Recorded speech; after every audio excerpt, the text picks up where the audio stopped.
আসসালামু আলাইকুম প্রিয় শিক্ষার্থীবৃন্দরা, কেমন আছো তোমরা? আশা করছি ভালো আছো। আজকে তোমাদের একটা গুরুত্বপূর্ণ কথা বলবো।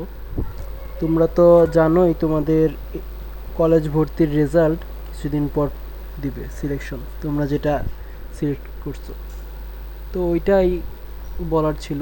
তোমরা এখন প্রথম পর্যায়ে অনেকেই দেখবা কলেজ পাবা না, আবার এমন হবে তোমরা কলেজ পেয়েছো কিন্তু তোমাদের কলেজ পছন্দ হচ্ছে না। তো এই কোয়েশ্চেনটা সবারই থাকে, এইটা কি করবে পরবর্তীতে, দেখেন কি আমি কি আর ভালো কলেজ পাবো না, এরকম কোয়েশ্চেন থাকে মাথায়।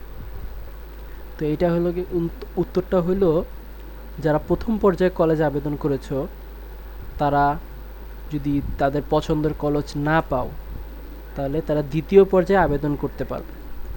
প্রথম পর্যায়ে তুমি নিশ্চয়ই ফিটা দিবে না, আবার 230 টাকা দিয়ে তুমি আবার করে নতুন করে অ্যাপ্লাই করবে, যে আগের বার যেভাবে অ্যাপ্লাই করছো। কিন্তু এবার খেয়াল রাখবা যে আগে যে কলেজগুলো তোমাকে নেয় নাই বা ফার্স্টের দিকে রাখছিল সেগুলো আর রাখবে না, কারণ সে তোমাকে একবার রিজেক্ট করে দিছে। তাহলে তোমার বোঝা হয়ে গেছে ওরা তোমাকে চাচ্ছে না। এখন দ্বিতীয় পর্যায়ে আবেদন করলে তোমরা দেখবে হলো কি, তোমরা যেগুলো আবার নতুন করে সিলেক্ট করে নতুন করে সাজিয়ে নতুন করে দিবে। তারপরে আশা করা যায় ইনশাল্লাহ তোমাদের কলেজ হয়ে যাবে। আবার এমনও অনেক আছে যারা প্রথমবার কলেজ সিলেকশন দিয়েছে, সিলেকশন দেওয়ার পর তার কোনো কলেজই আসে না। তারা কি করবে? তারা আবার অ্যাপ্লাই করবে, তাদের কোনো টাকা দিতে হবে না। তারা অ্যাপ্লাই করবে আর ওরা খেয়াল রাখবে যে আগের বার যেগুলো দিয়ে হয়েছে ওইগুলো আবার না দিতে।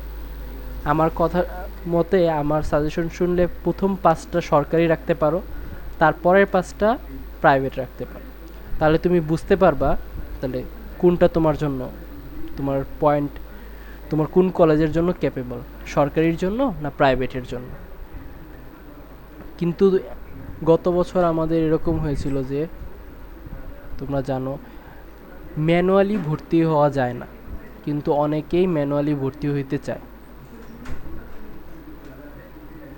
এখন কিন্তু সব কিছু অনলাইন ভিত্তিক। এখন যেখানে তুমি ভর্তি হইতে চাও সেরকম যদি এখানে যে কথা বললা, ওরা তোমাকে ম্যানুয়ালি ভর্তির কথা বললো, এইটা ওইটা বললো, এটা কিছুই না, এটা শুধুমাত্র টাকা খাওয়ার জন্য। ওরা চাচ্ছে তুমি জানি ওনাদের টাকা দাও। যেমন আমার পরিচিত কিছুদিন আগে, গত বছর পরিচিত, সে এসএসসি পরীক্ষা দিছে, 3বার একই কলেজে আবেদন করেছে, 3বারই রিজেক্ট। চতুর্থবার, তোমাদের কিন্তু কোয়েশ্চেন থাকে তোমরা কয়বার আবেদন করতে পারবে। এখন এটা ঢাকা বোর্ড, এটা শিক্ষা বোর্ড থেকে হয়।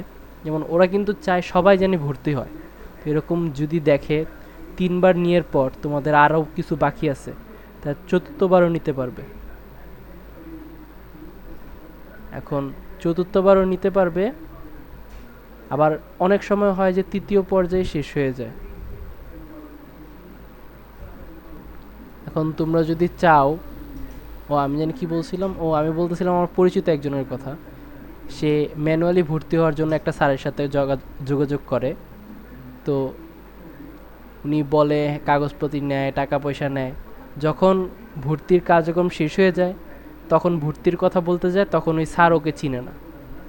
তো দেখছো, ম্যানুয়ালি ভর্তি হওয়া যায় না। তোমরা এগুলো চিন্তাও করো না, সব কিছু অনলাইন হয়ে গেছে। যখন তোমরা চেষ্টা করো, তোমরা ওইভাবেই কলেজ সিলেকশন করো, অবশ্যই ইনশাল্লাহ তোমরা তোমাদের পছন্দের মতো কলেজ পেয়ে যাবে। আর এরকম ইনফরমেশন আরও পেতে আমাদের সাথে যুক্ত থাকো। আমরা ইনশাল্লাহ তোমাদের যে কোনো সমস্যার সমাধানের চেষ্টা করব। আর যদি কোনো কোয়েশ্চেন থাকে তাহলে অবশ্যই আমাদের বলবে, আমরা এটার উপরেও একটা ভিডিও বানিয়ে দেবো বা আমরা এটা অ্যান্সার করে দেবো।